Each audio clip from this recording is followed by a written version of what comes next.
First of all, Bill, since you need no introduction, I still am going to introduce you. And I'm going to introduce you as a Stanford dad. Welcome.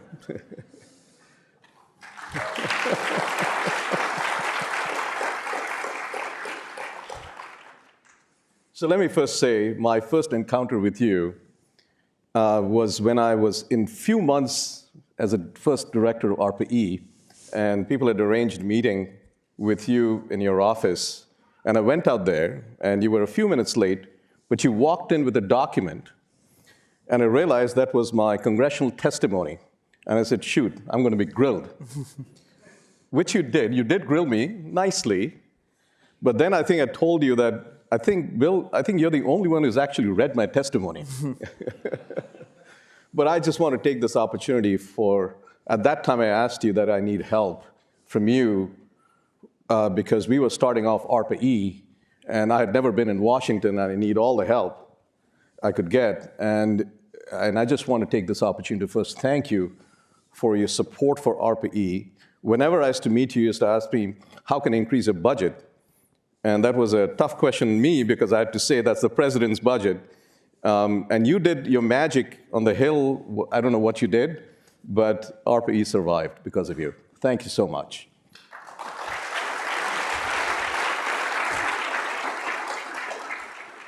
So let me start by saying a few things.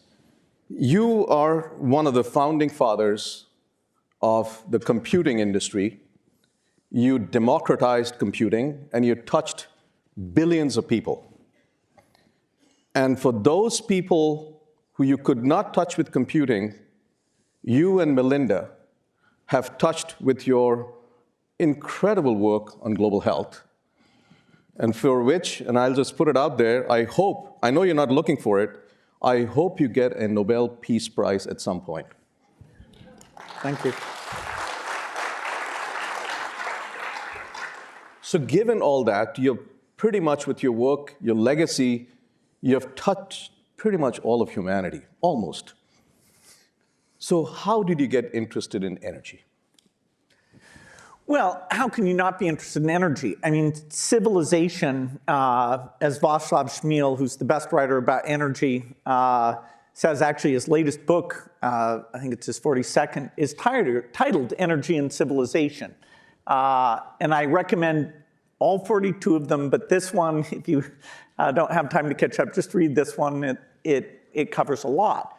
You know, the intensification of energy use is how we've escaped a sort of subsistence type existence. The Industrial Revolution is about energy, primarily coal at that stage.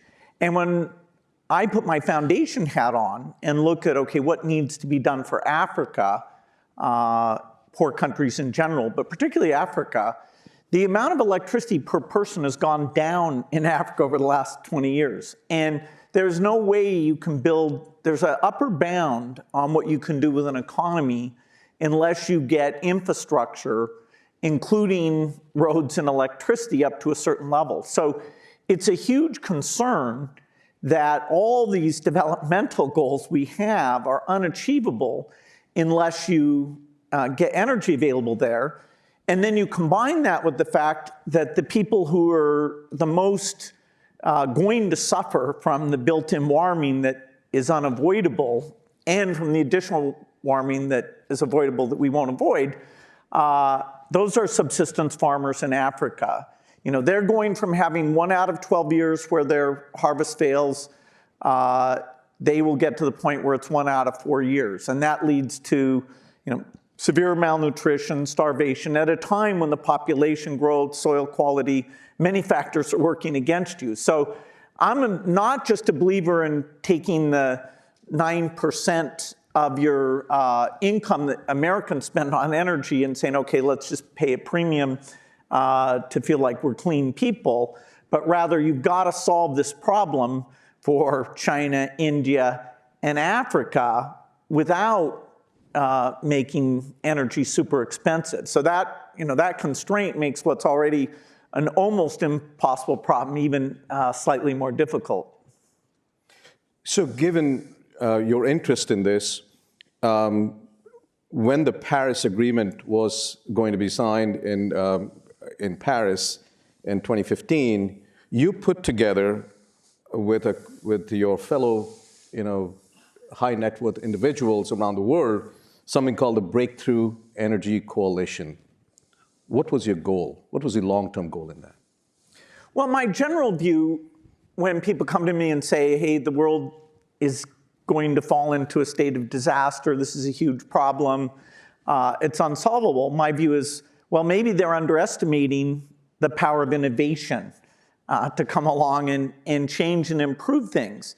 And so in the 90s, and I was reading about climate change, and then after 2000, where Ken Caldera, David Keith, a few people, I started having them on a regular basis to educate me and telling me what to read about climate change. The thing that blew my mind was that people would talk about these downstream taxes and subsidies, but there was no discussion about upstream incentives, no discussion about increasing the energy R&D budget. The US energy R&D budget it was reduced by Reagan. Carter had driven it up and Reagan drove it down, and it stayed down. And all these climate people, they never talk about the research budget. I think it's partly a confusion about the nature of the problem. What it means that electricity is only 25% of the problem, and you need reliable electricity. And the goal is not to take a bow because you use natural gas and you got a factor of 2. That's nothing. That contributes 0. In fact, because the forcing function is sooner on natural gas, completing coal to natural gas right now in the next 50 years and then shutting it down, that's a net addition. It's just that you're doing your math wrong because you don't understand the way the lifetime trade-offs are done for natural gas anyway. So the idea that R&D wasn't like the prime thing, and I remember sitting with Obama, there were a bunch of us there, I'd created this coalition, and I was saying, hey, if you can only do one thing, increase the R&D budget, and he said, no, I can do the carbon tax and the R&D budget. Well, we ended up getting nothing at all, even though the R&D piece, which is a long lead time piece, which is very necessary, probably could have been done. So in any case, as part of the Paris Climate Accord, I'd gone to 30 different countries and said, will you come and commit to double your energy R&D budget? And in fact, the only reason Modi came to the event was because he was enthused about that. We picked his name for it, which was called Mission Innovation. And there was this big announcement there. And in fact, most of the countries that announced have followed through. The US is slightly off a straight doubling, but in total, an extra $3 billion now has gone into R&D since that event, which does tilt the odds slightly in the favor of the breakthroughs that we need. Now, we also need the basic research budget is only an enabling thing. You need the next step after that, but it is certainly critical and was not on the agenda. So a lot of people are very optimistic, as you know, with wind and solar, the renewables cost coming down, the battery costs are coming down. You think that's enough, or do you think we need more? That is so disappointing. I mean, really. Václav yesterday, he said, okay, here's Tokyo, 27 million people. You have 3 days of a cyclone, basically every year. It's 22 gigawatts rate over 3 days. Tell me what battery solution is going to sit there and provide that power. I mean, let's not joke around. You're multiple orders of magnitude, $100 per kilowatt hour. That's nothing. That doesn't solve the reliability problem. And remember, electricity is 25% of greenhouse gas emissions. Whenever we came up with this term clean energy, I think it screwed up people's minds because now they don't understand. I was at this conference in New York, I won't name it, and they were saying, all these financial guys got on stage and said, oh, we're gonna rate companies in terms of their CO2 output. And we're gonna say this company puts out a lot of CO2 and financial markets are magical and all of a sudden the CO2 will stop being emitted. And I was like, okay, how are you gonna make steel? Do you guys on Wall Street, do you have something in your desks that makes steel? What? Where's the fertilizer, cement, plastic? Where's it going to come from? You know, do planes fly through the sky because of some number you put on a spreadsheet? So the madness of this so-called finance is the solution. I just don't get that. There is no substitute for how the industrial economy runs today. And you know, the paradigmatic country is India. Will India pay a premium price to have materials to build buildings, to get rid of slums? Will they pay a premium price for air conditioning? Basically, the answer is no. The voters there won't, and they probably shouldn't, deny themselves when their greenhouse gas emissions per person is only a 20th of what the US has already emitted. And so, you know, who should go first and get emissions per person down to make up for what done past? Of course that should be us. So there's not even an argument in justice that says that price premium ways of doing all the things, not just electricity, that happens. So the idea that we have the current tools and it's just because these utility people are evil people, and if we would just beat on them and, you know, put it on our rooftop, that's more of a block than climate denial. The climate is easy to solve group is our biggest problem. So what are the breakthroughs do you think we need in terms of technology?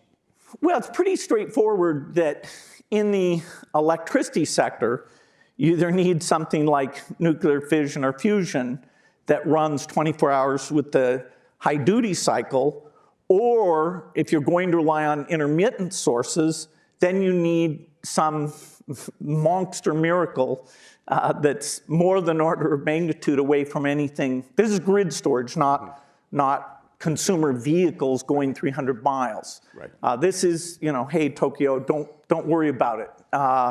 It was cheap to solve. And by the way, you're only getting value out of that battery once a year.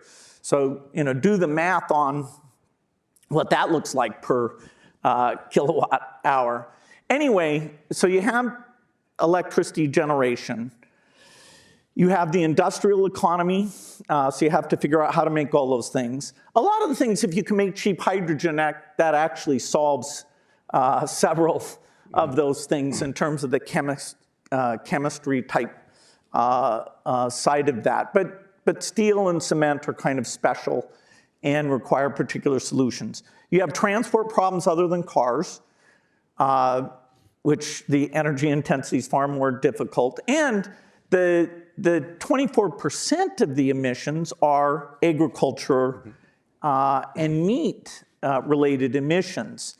And those are very difficult. There, you know, I fund things like Impossible Foods, Beyond Meat, a variety of companies to try and completely change how products that the acid test is, can you tell it's artificial meat or not? If you can tell, we're in big trouble. So the goal is sometime in the next 5 years to have that product, at least in the ground beef category, be such that you cannot tell the difference. And that's pretty big. I mean, cows, if they were a country, they would be in the top 5 emitters in the world. And that's just cows. And people, believe me, they've tried to feed them different things or put a little torch on their butt or things. It doesn't work. But it's also the deforestation that is caused by grazing and things like that. That's right. But the beef, you know, if you get to a certain GDP per person, actually, you have reforestation. So Massachusetts today is more forested than it's been in the last 60 years.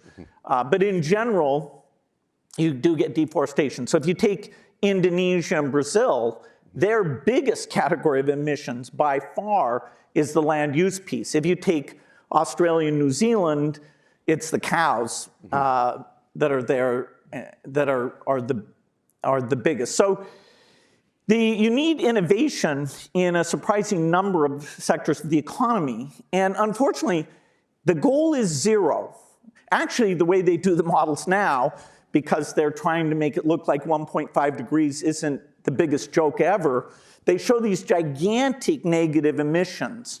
You know, and I'm the biggest funder of various carbon capture things, liquid, solid, you name it. But the likelihood of that being economic, that is more than 2 orders of magnitude non-economic right at the moment. And as Václav reminds us, it would have to be 10 times the size of the oil industry. That is the amount of stuff that you would have to stick underground.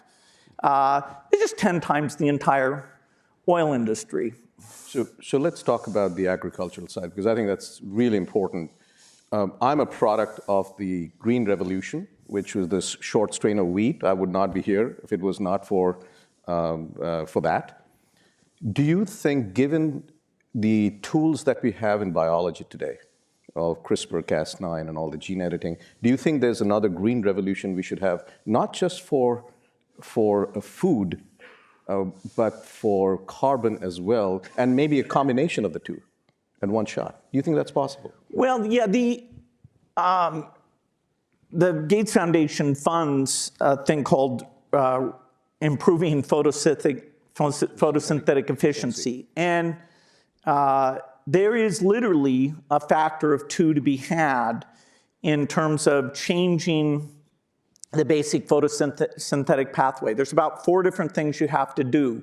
But the photosynthetic pathway is not optimized. That is, there was an evolutionary bottleneck when CO2 levels were very low, and these plants don't have the right rubisco and the right, they turn off, they don't like to die. And so they're not maximizers in terms of their output. And so there's various ways that you can change photosynthesis. That would be extremely valuable, not just in the plant economy, but also as you move that over into trees that are extremely good.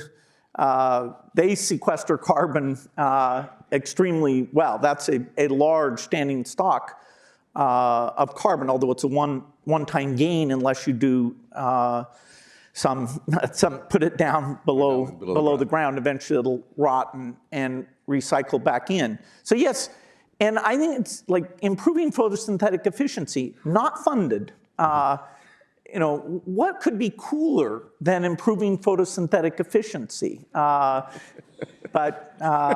So yes, we need a new green revolution. Agricultural productivity in Africa is a quarter of what it is in the US and Europe. It's partly you don't have extension service, you don't have fertilizer, you don't have irrigation, but it's also that the seeds are not well adapted to the various environmental conditions. And Africa has more variety than any other continent. So the variety of types of seeds you need is actually a lot greater. It's that whole seed thing is not well invested in. But if you care about climate adaptation, the thing you would most invest in, by far the top of the list, would be more productive seeds. So if you're only having 3 or 4 good years, you either maintain buffer stock or you sell it and you have cash that holds you through that year that your harvest isn't working. Likewise, there's a lot we can do to deal with high temperature and deal with drought. There are crops like sorghum that teach us how you can deal with tough conditions. So, switching subject, you are a big supporter of nuclear. And in fact, you invested in TerraPower. And my question to you is that right now, it is not cost competitive in the United States. Korea has done very well in this.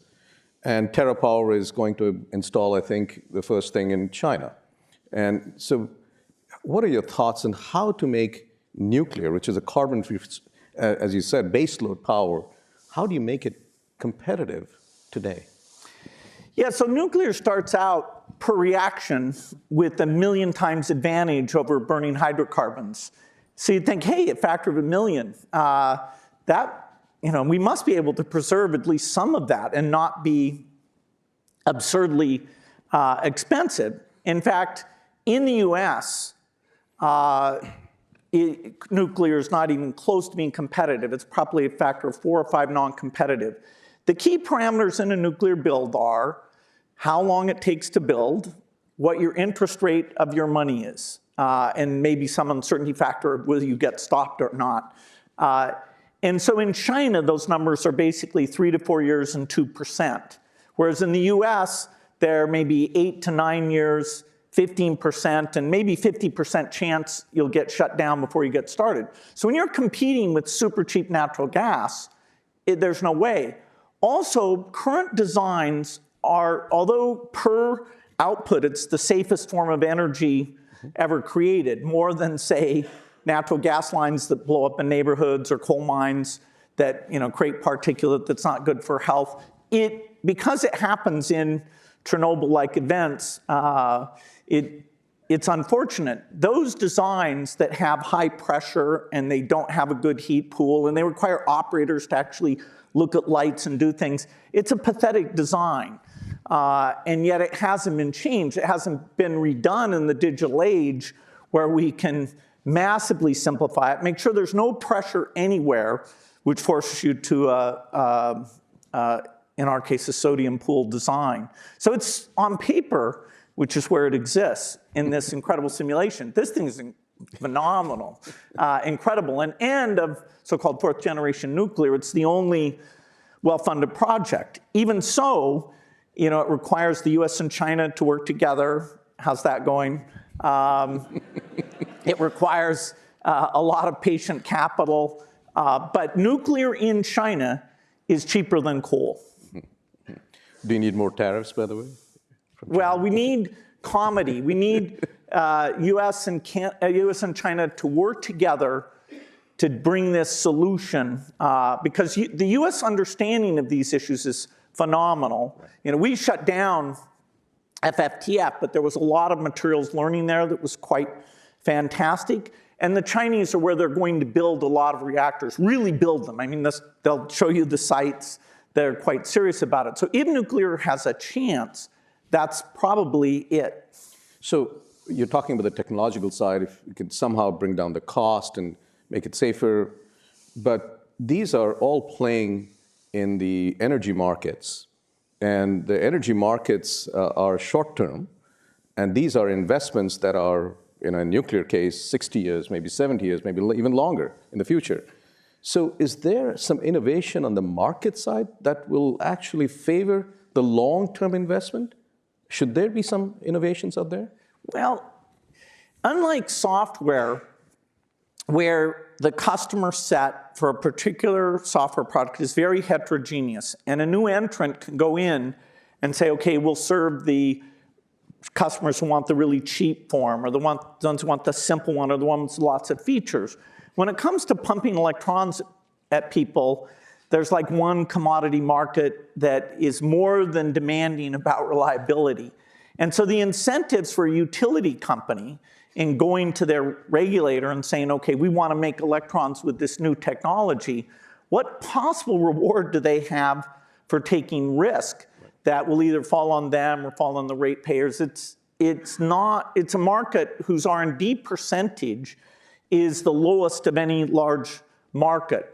In that case, I'm not calling education a market. It has the lowest R&D percentage of any part of the economy. But energy of the market, quote, driven areas has extremely low R&D. And it's partly what you say is anything you do today, by the time it's used in volume, your patents will probably have been expired. And so it's not like software. And people have been spoiled by software.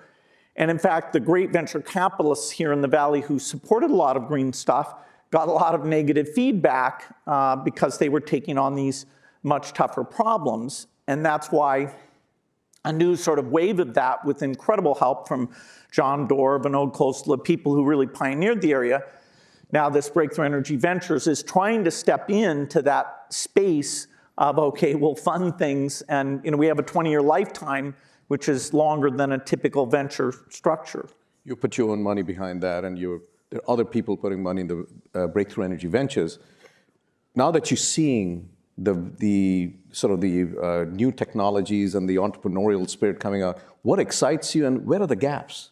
I'm more excited than I expected to be. I was calling up those people and saying, hey, let's put $1 billion together. They were like, is there good stuff out there? And I was, oh, sure, absolutely. And I was hoping that was true. So we hired an amazing team, a high percentage are ex-RPE people who are fantastic.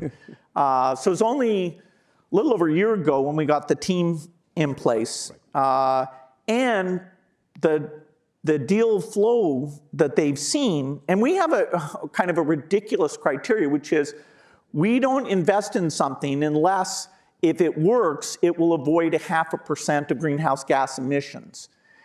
So we can do artificial meat, we can do new ways of making steel, across the whole range. It's not just electricity, but we're not going to invest in some other thing. So like Climate Corp, which Vinod had in his green fund, thank God, because that's what made it profitable, that wouldn't fit our criteria of what to invest in. And even so, we are seeing a lot of great stuff. In fact, if you set aside money for the later stages of these companies that they don't need yet, it'll only take us maybe 2 to 3 years before all that money is committed to those companies and whatever successful follow-on things we think we need to be part of. And so we'll go back and say, hey, let's do more. So the deep thinking, and these are, there's no guarantee.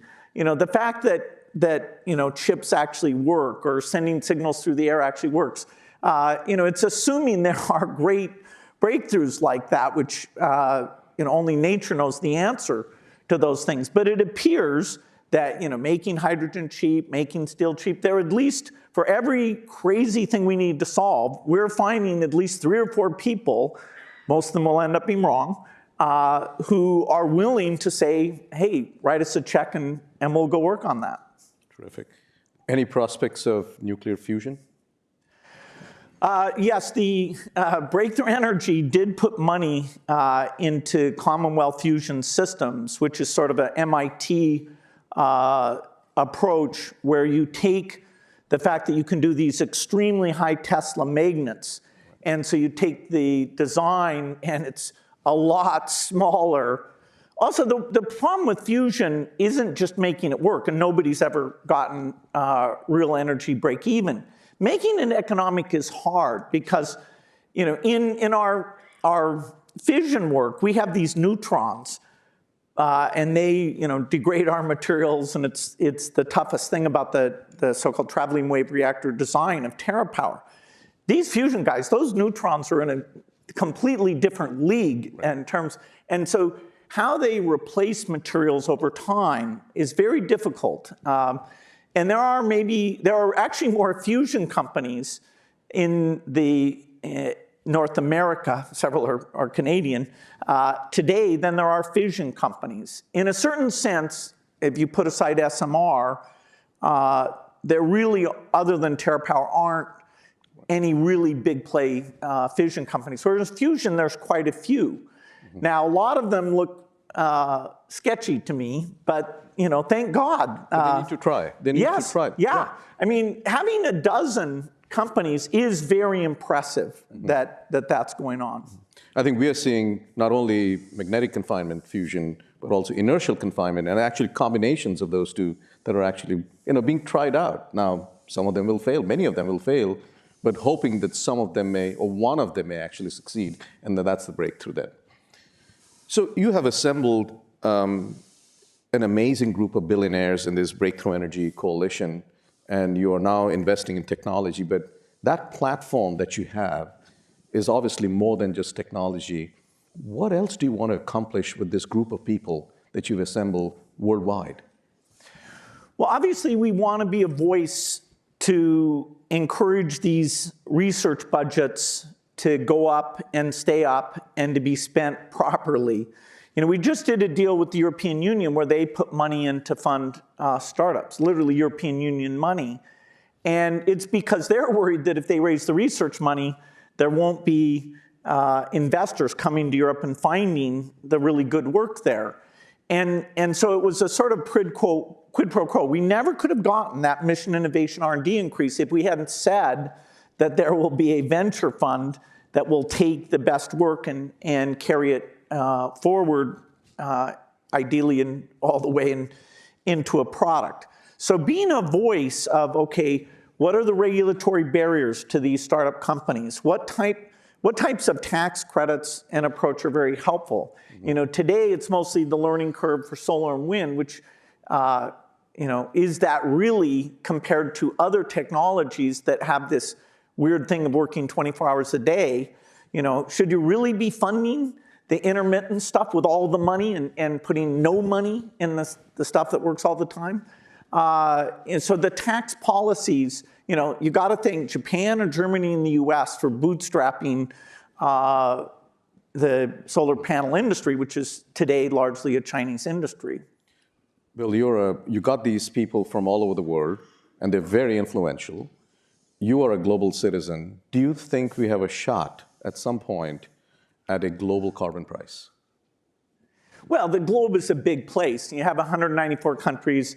You know, I'm involved in eradicating polio, and you know, so I deal with northern Nigeria, Somalia, South Sudan, Afghanistan.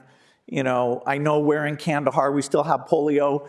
So if you say global, that brings up an image to me that, okay, you're not going to get every country in this thing. And it is interesting that of all the tough problems, stopping pandemics, solving climate change, they are cooperation problems, that no one country alone can do that. I'm hopeful that you can get most of the rich countries involved in that. I think it's a very helpful thing to send that price signal. It's not Pigovian in the sense that it substitutes for the damage. It's not at all. It's simply a price signal that incents some risk-taking behavior, but not the classic Pigovian, hey, pay the price, okay, that's what the burden to society was. It's not within a factor of 100 of what that is as you project out into the future. Certainly for things like carbon capture and sequestration, because there's not a view that that will ever be positive economics. You've got to have that, and that probably is a necessary thing. And you have to have a sense that it'll be there over a long period of time. I do think, you know, some things that I think will come back. You know, I think the U.S. will re-enter the Paris Climate Accord. But, you know, take Germany, who's very well-meaning.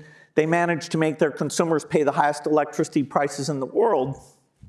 Their net carbon reduction is less than 10%. You know, and so the world has not had a year where we make less CO2, and you know that will be an interesting year if it's not because of a massive recession. What is that year? But yes, a tax would make sense. But when you map it into India, you know, are you really taxing those poor people who are just getting air conditioning for the first time? You know, wow. I want to meet that politician who figured that out. Well, we started the discussion with some subsistence farmers in Africa and others, and you know, many of them, as you have seen, are still in the 19th century. So do you think that they should get the infrastructure that we had in the 20th, or is there a possibility of leapfrogging that they did in telephony? And if so, what would be that infrastructure? What would be the system that will, you know, empower them and get them out of poverty with the energy? Yeah, one thing that really is irritating to me is when people think, oh, let's just get Africa to use clean energy. You know, get them. They are a rounding error of emissions. If they need to build hydro dams, let them build those dams. And yes, the reservoir causes methane emissions. It's fairly big numbers. But Africa should not be constrained. They should do whatever it takes to reduce malnutrition and starvation. And so